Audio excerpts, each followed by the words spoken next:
testing the operation and all of the relays and actuators and the mechanism for proper operation and sequencing.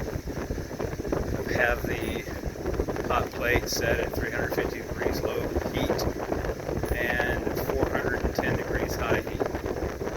I will now plug in the machine.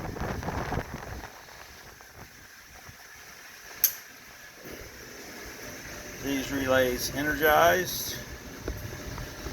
As you can see, the coin mix stop coil is still in the coin path. As soon as I remove this jumper simulates the oil vat, the oil reservoir, coconut oil, reaching 120 degrees set temperature. When I remove this, the coin mech stop coil will energize and pull the stop mechanism out of the path of the coin, as you see. Now you have a moment, the cherry switch is in the coin path, which allows the dime to drop through and actuate that arm. When it does that, it will then energize this relay up here,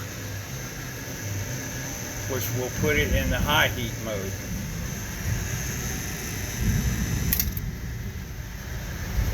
Now that relay is energized. This relay is not energized, a small relay, but as soon as it reaches temperature, the hot plate reaches 410 degrees, it will then energize that relay, the single pole relay, and then the simulation for that is that I'll remove this jumper and the motor down here will begin to turn.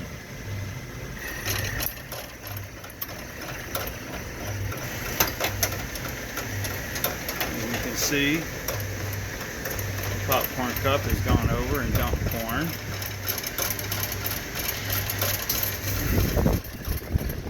It's now gyrating, shaking the popcorn kettle, cooking popcorn. This is a dry run, of course. There's no oil or corn in the cooking kettle, because I have the cooking kettle unplugged from the control box. This is just for purposes of making sure all the mechanism works and everything is in sequence and all the relays work.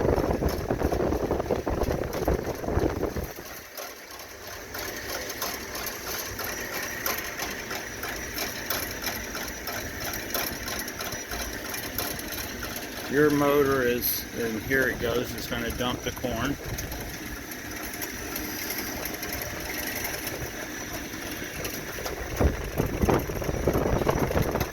And then it's going to shut off.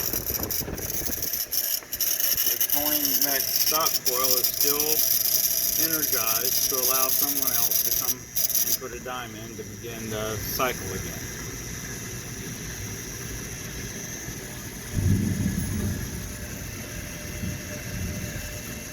And that's it. Your machine's ready to go. I'm going to package it all up and make sure that everything is labeled so you can hook up your wiring whenever you get it. Anyway, Joe, hope you like the video. Here's a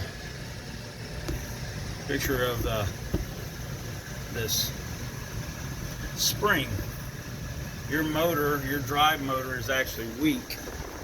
So that spring is an assist spring to alleviate the motor being under extreme amount of torque, since it can't deliver enough torque to operate this kettle and lift it and dump the corn without that spring assist.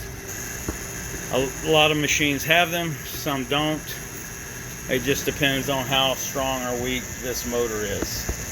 The factory installed that spring because that motor is actually a little bit underrated for what it's supposed to do. Some motors are a little stronger than others. This one just happens to be one of the weak ones. Anyway, hope you enjoyed it. Take care.